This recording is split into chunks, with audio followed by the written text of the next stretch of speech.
ದರ್ಶನ್ ಮತ್ತು ಉಮಾಪತಿ ನಡುವಣ ಈ ಕಂದಕ ಮೂಡಿದ್ದು ಯಾವಾಗ? ಹಾಗೆ ನೋಡೋಕೆ ಹೋದ್ರೆ ರಾಬರ್ಟ್ ಸಿನಿಮಾ ಹಿಟ್ನಿಂದ ಇದು ಸೂಪರ್ ಹಿಟ್ ಜೋಡಿ ಅಂತ ಅನಿಸ್ಕೊಂಡಿತ್ತು. ದರ್ಶನ್ ಮತ್ತು ಉಮಾಪತಿ ಅಷ್ಟು ಕ್ಲೋಸ್ ಆಗಿದ್ದಂತಹ ವ್ಯಕ್ತಿಗಳಿಬ್ರು ಕೂಡ. ಇವರಿಬ್ಬರ ನಡುವೆ ಬಿರುಕು ಮೂಡಿದ್ದು ಯಾವಾಗ? ಹಾಗಾದ್ರೆ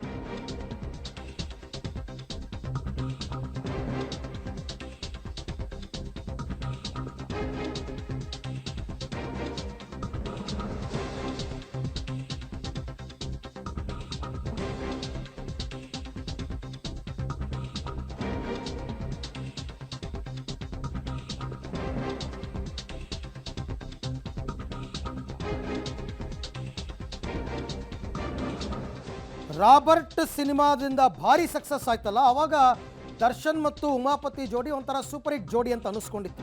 ಆಮೇಲೂ ಕೂಡ ಒಂದಷ್ಟು ಸಿನಿಮಾಗಳನ್ನ ಒಟ್ಟೊಟ್ಟಿಗೆ ಮಾಡೋದಕ್ಕೆ ಪ್ಲ್ಯಾನ್ ಆಗಿತ್ತು. ಆದರೆ 3 ವರ್ಷದ ಹಿಂದೆ ಇವರಿಬ್ಬರ ನಡುವಣ ಮನಸ್ತಾಪ ಜೋರಾಯಿತು. ನನ್ನ ಮತ್ತು ದರ್ಶನ್ ನಡುವೆ ಕೆಲ ಸ್ನೇಹಿತರು ತಂದಿಟ್ಟರು ಅಂತ ಉಮಾಪತಿ ಕೂಡ ಹೇಳ್ಕೊಂಡಿದ್ರು. ಅದಾದಮೇಲೆ ಒಂದು ರಾಜಿ ಸಂಧಾನ ಆಯಿತು. ಇಬ್ಬರು ಕೂಡ ಪರಸ್ಪರ ಶೇಕ್ ಹ್ಯಾಂಡ್ ಮಾಡಿಕೊಂಡು ರಾಜಿ ಆದಂತಾದರೂ ಕೂಡ ಆ ಒಳಗೊಳಗೆ ಮನಸ್ತಾಪಗಳು ಕಡಿಮೆ ಆಗಿರಲಿಲ್ಲ. ಕಳೆದ ವಿಧಾನಸಭೆ ಚುನಾವಣೆ ಸಂದರ್ಭದಲ್ಲಿ ಇದು ಇನ್ನೂ ಕೂಡ ಜಾಸ್ತಿ ಆಯಿತು. ಕಾಂಗ್ರೆಸ್ನಿಂದ ಉಮಾಪತಿ ಟಿಕೆಟ್ ತಗೊಂಡು ಬೊಮ್ಮನಹಳ್ಳಿನಲ್ಲಿ ಸ್ಪರ್ಧೆ ಮಾಡ್ತಾರೆ. BJPಯಿಂದ ಸತೀಶ್ ರೆಡ್ಡಿ ಸ್ಪರ್ಧೆ ಮಾಡ್ತಾರೆ. ಸತೀಶ್ ರೆಡ್ಡಿ ಪರವಾಗಿ ದರ್ಶನ್ ಬರ್ತಾರೆ. ಆಮೇಲೆ ಶುರುವಾಗಿದ್ದು ಕೂಡ ಉಮಾಪತಿಯಿಂದನೇ. ಆ ಸಂದರ್ಭದಲ್ಲಿ ಕೂಡ ದರ್ಶನ್ ಬಗ್ಗೆ ಕೇವಲವಾಗಿ ಮಾತನಾಡಿದ್ರು ಅಂತಕ್ಕಂಥದ್ದಕ್ಕೆ ಅಲ್ಲೇ ತಿರುಗೇಟ್ ಕೊಡ್ತಾರೆ ದರ್ಶನ್. ಅದಾದ ನಂತರ ಮೊನ್ನೆ ಉಪಾಧ್ಯಕ್ಷ ಸಿನಿಮಾ ಪ್ರಮೋಷನ್ ಟೈಮಲ್ಲಿ ರಾಬರ್ಟ್ ಕತೆ ಕೊಟ್ಟಿದ್ದು ನಾನು ಅಂತ ಹೇಳ್ತಾರೆ. ಅದಕ್ಕೆ ಅಗೇನ್ ದರ್ಶನ್ ತಿರುಗೇಟನ್ನು ಕೊಡ್ತಾರೆ. ಅದಕ್ಕೆ ನಾನು ಹೇಳಿದ್ದು, ಯಾರೂ ಕೂಡ ಕಮ್ಮಿಯಲ್ಲ ಇಲ್ಲಿ. ವಿಚಾರವನ್ನು ಇದನ್ನು ತಣ್ಣಗಾಗಿಸ್ಬೇಕು ಅಂತಂದರೆ ವಿವಾದವನ್ನು ಮತ್ತೆ ಮತ್ತೆ ಯಾಕೆ ಇವರು ಎತ್ತಾ ಇದ್ದಾರೆ ಅಂತಕ್ಕಂಥದ್ದು ಗೊತ್ತಾಗ್ತಾ ಇಲ್ಲ. ನಾನೂ ಸೋಲಲ್ಲ ಅಂತ ಇಬ್ಬರು ಮಾತಾಡ್ತಾ ಇದ್ದಾರೆ. ಉಮಾಪತಿ ಅವ್ರು ಮಾತನಾಡಿದ್ರು ಕೂಡ ತಾವು ಕೇಳಿಸ್ಕೊಂಡ್ರೆ ಈಗ ತಾನೆ, ನಾನು ಯಾರಿಗೂ ಹೆದರಬೇಕಾಗಿಲ್ಲ, ನಾನು ಯಾರಿಗೂ ಹಂಚಬೇಕಾಗಿಲ್ಲ, ಮರ್ಯಾದೆ ಕೊಟ್ಟರೆ ನಾನು ಕೊಡ್ತೀನಿ, ಇಲ್ಲ ಅಂದರೆ ಅಷ್ಟೇ ದೊಡ್ಡ ರಿಯಾಕ್ಷನ್ ನನ್ನಿಂದನೂ ಇರುತ್ತೆ ಅಂತ ಹೀಗೆ ಟ್ರಿಗರ್ ಮಾಡಿದಾಗ ಅದಕ್ಕೆ ಅವ್ರು ಇನ್ನೊಂದು ಉತ್ತರ ಕೊಡೋದು, ಅವರು ಟ್ರಿಗರ್ ಮಾಡಿದಾಗ ಇವರು ಮತ್ತೊಂದು ಉತ್ತರ ಕೊಡೋದು. ಇದು ಹೀಗೇ ಮುಂದುವರಿತಾ ಇದೆ. ಇದು ನೆವರ್ ಎಂಡಿಂಗ್. ಮತ್ತಿನ್ನೆಲ್ಲೋ ಅವಕಾಶ ಸಿಕ್ಕಿದಾಗ ಹೇಳಿದಾರಲ್ಲ ಉಮಾಪತಿ, ಸಮಯ ಬಂದಾಗ ನಾನು ಮಾತನಾಡ್ತೀನಿ ಅಂತ. ಹಾಗೆ ಈ ಬಗ್ಗೆ ಮತ್ತಷ್ಟು ಮಾಹಿತಿ ನನ್ನ ಕೊಲೀಗ್ ಹರೀಶ್ ಸೀನಪ್ಪ ಅವರಿಂದ ಪಡೆಯೋಣ. ಹರೀಶ್, ಇದು 3-4 ವರ್ಷದ ಹಿಂದಿನ ಜಟಾಪಟಿ ಮುಗಿಯುವ ಯಾವ ಲಕ್ಷಣಗಳು ಕೂಡ ಕಂಡು ಬರ್ತಾ ಇಲ್ಲ. ಯಾಕೆ ಅಂತಂದರೆ ಯಾರೂ ಸೋಲೋದಕ್ಕೆ ರೆಡಿ ಇಲ್ಲ, ಯಾರೂ ಕೂಡ ಕಾಂಪ್ರಮೈಸ್ ಆಗೋದಕ್ಕೆ ರೆಡಿ ಇಲ್ಲ.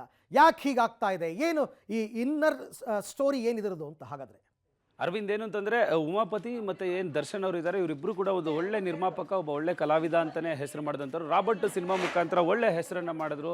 ಬಾಕ್ಸ್ ಆಫೀಸಲ್ಲಿ ಒಳ್ಳೆ ಕಲೆಕ್ಷನ್ ಕೂಡ ಆಯಿತು. ಆದರೆ ಎಲ್ಲೋ ಒಂದು ಕಡೆ ಮೊದಲು ಶುರುವಾಗಿದ್ದು ರಾಬರ್ಟ್ ರಿಲೀಸ್ಗೂ ಮೊದಲು ಅವರಿಬ್ಬರ ನಡುವೆ ಒಂದು ರೀತಿ ಮನಸ್ತಾಪ ಶುರುವಾಗಿತ್ತು ಅನ್ನೋಂಥ ಮಾಹಿತಿಗಳು ಆಮೇಲೆ ನಮಗೆ ನಿಧಾನವಾಗಿ ರಿವೀಲ್ ಆದಂಥ ವಿಚಾರ. ಅಂದರೆ ಒಂದು ಆಸ್ತಿ ವಿಚಾರವಾಗಿ ಉಮಾಪತಿ ಅವ್ರ ಹತ್ರ ಇರುವಂಥ ಒಂದು ಆಸ್ತಿ ವಿಚಾರವಾಗಿ ದರ್ಶನ್ ಅವ್ರಿಗೂ ಮತ್ತು ಉಮಾಪತಿ ಅವ್ರ ನಡುವೆ ಭಿನ್ನಾಭಿಪ್ರಾಯ ಮೂಡಿತ್ತು. ಸೊ ಈ ರಿಲೇಟೆಡು ಸಿನಿಮಾ ಪ್ರಮೋಷನ್ಗೂ ನಾನು ಬರಲ್ಲ, ಅಥವಾ ಸಿನಿಮಾ ವಿಚಾರಕ್ಕೆ ನಾನು ತಲೆ ಹಾಕಲ್ಲ, ರಾಬರ್ಟ್ ರಿಲೀಸ್ಗೂ ನಾನು ಕೈ ಜೋಡಿಸಲ್ಲ ಅನ್ನೋಂತಂದ್ಬಿಟ್ಟು ದರ್ಶನ್ ಅವರು ಹಠ ಮಾಡಿದ್ರು ಅಂತಂದ್ಬಿಟ್ಟು ಉಮಾಪತಿ ಅವರು ರಿವೀಲ್ ಮಾಡ್ತಾರೆ. ಸೊ ಇದಾದ ನಂತರ ಒಂದು ಲೋನ್ ವಿಚಾರವಾಗಿ ದರ್ಶನ್ ಅವರ ಹೆಸರು ಬಳಸ್ಕೊಂಡಿದ್ದಾರೆ ಅನ್ನೋಂಥ ಒಂದು ವಿಚಾರವಾಗಿ ಉಮಾಪತಿ ಮತ್ತು ದರ್ಶನ್ ಅವರ ನಡುವೆ ಒಂದು ಭಿನ್ನಾಭಿಪ್ರಾಯ ಬರುತ್ತೆ. ಈ ಇವರಿಬ್ಬರ ನಡುವೆ ಅರುಣಕುಮಾರಿ ಅನ್ನೋಂಥ ಒಂದು ಮಹಿಳೆಯ ಹೆಸರು ಕೂಡ ಕೇಳಿಬರುತ್ತೆ. ಅಂದರೆ ನಕಲಿ ಬ್ಯಾಂಕ್ ಆಫೀಸರ್ ಆಗಿ ಬಂದು ಅವ್ರ ಹತ್ರ ಒಂದು ಶ್ಯೂರಿಟಿ ತಗೊಳ್ಳುವಂಥದ್ದು ಅಥವಾ ಒಂದು ಲೋನ್ ವಿಚಾರವಾಗಿ ಮಾತಾಡೋಂಥ ಒಂದು ಕೆಲಸ ಅರುಣಕುಮಾರಿ ಅನ್ನೋ ಮಹಿಳೆ ಮಾಡಿದ್ದಾರೆ ಅನ್ನೋಂಥದ್ದು. ಸೊ ಅದೊಂದಷ್ಟು ಮನಸ್ತಾಪಗಳು ಬಹಳಷ್ಟು ದಿನ ನಡೆಯುತ್ತೆ. ಸೊ ದರ್ಶನ್ ಅವರು ಒಂದಷ್ಟು ಪ್ರೆಸ್ ಮೀಟ್ ಮಾಡಿ ಏನೆಲ್ಲ ನಡೆದಿದೆ ಅನ್ನೋದ್ರ ಬಗ್ಗೆ ಒಂದು ಮಾಹಿತಿನ ಕೊಡ್ತಾರೆ. ಸೊ ಉಮಾಪತಿ ಅವರು ಕೂಡ ಇದುವರೆಗೂ ದರ್ಶನ್ ಅವರು ಏನೆಲ್ಲ ಆರೋಪಗಳನ್ನ ಮಾಡ್ಕೊಂಡು ಬಂದಿದ್ದಾರೆ ಅದಕ್ಕೂ ಕೂಡ ಉತ್ತರವನ್ನು ಕೊಡ್ತಾ ಬರ್ತಾ ಇದ್ದಾರೆ. ಈಗ ಇತ್ತೀಚಿನ ದಿನಗಳ ವಿಚಾರವನ್ನು ನಾವು ನೋಡೋದಾದರೆ, ಕಾಟೇರ ಸಿನಿಮಾ ರಿಲೀಸ್ ಆದ ಹೊತ್ತಲ್ಲಿ ಈಗ ಉಪಾಧ್ಯಕ್ಷ ಸಿನಿಮಾ ಕೂಡ ರಿಲೀಸಿಗೆ ಬರುತ್ತೆ. ಸೊ ಕಾಟೇರ ಸಿನಿಮಾ ದರ್ಶನ್ ಅವರು ನಡೆಸಿರ್ತಾರೆ, ಉಪಾಧ್ಯಕ್ಷ ಸಿನಿಮಾ ಉಮಾಪತಿ ಅವರು ನಿರ್ಮಾಣ ಮಾಡಿರ್ತಾರೆ. ಸೊ ಇವರ ಸಿನಿಮಾಗಳು 1-2 ವಾರ ಅಂತರದಲ್ಲಿ ರಿಲೀಸ್ಗೆ ಬಂದಂಥ ಸಂದರ್ಭದಲ್ಲಿ ಕಾಟೇರ ಸಿನಿಮಾ ದರ್ಶನ್ ಅವ್ರದ್ದು ಚೆನ್ನಾಗಿ ಓಡ್ತಾ ಇದೆ, ಥಿಯೇಟ್ರಲ್ಲಿ ಒಳ್ಳೆ ರೆಸ್ಪಾನ್ಸ್ ಪಡ್ಕೊಂಡಿದೆ ಅಂತ ಒಂದು ಪ್ರಶ್ನೆ ಬಂದಾಗ ಅದಕ್ಕೆ ಉತ್ತರವನ್ನು ಕೊಡ್ತಾರೆ.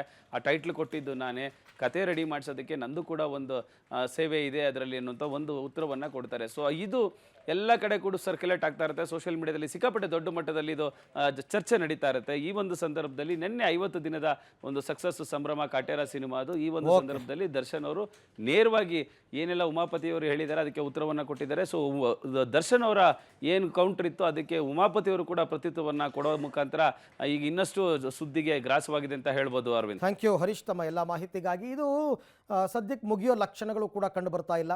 ಉಮಾಪತಿ ಅವರು ಸಮಯ ಸಿಕ್ಕಾಗ ನಾನು ಮಾತಾಡ್ತೀನಿ ಅಂತ ಹೇಳಿದ್ದಾರೆ. ಅವ್ರು ಮಾತಾಡೋ ತನಕ ಇದು ಸುಮ್ಮನೆ ಆಗ್ಬೋದು, ಮತ್ತು ಇನ್ನೊಂದು ಶುರು ಆಗುತ್ತೆ. ಅದ್ರ ಬದಲು ಚಿತ್ರರಂಗವನ್ನು ನಂಬಿಕೊಂಡಿರ್ತಕ್ಕಂಥ ಸಾವಿರಾರು ಕುಟುಂಬಗಳಿವೆ. ಒಳ್ಳೊಳ್ಳೆ ಸಿನಿಮಾಗಳು ಬರಬೇಕು, ಆ ಕುಟುಂಬದವರೆಲ್ಲರೂ ಕೂಡ ಖುಷಿಯಿಂದಿರಬೇಕು, ಒಗ್ಗಟ್ಟಿರಬೇಕು ಚಿತ್ರರಂಗದಲ್ಲಿ ಅಂತ ಬಯಸ್ತಕ್ಕಂಥವರೇ ಜಾಸ್ತಿ ಇದ್ದಾರೆ. ಆ ಒಗ್ಗಟ್ಟು ಮೂಡುತ್ತಾ ಅಂತ ಕಾದು ನೋಡೋಣ.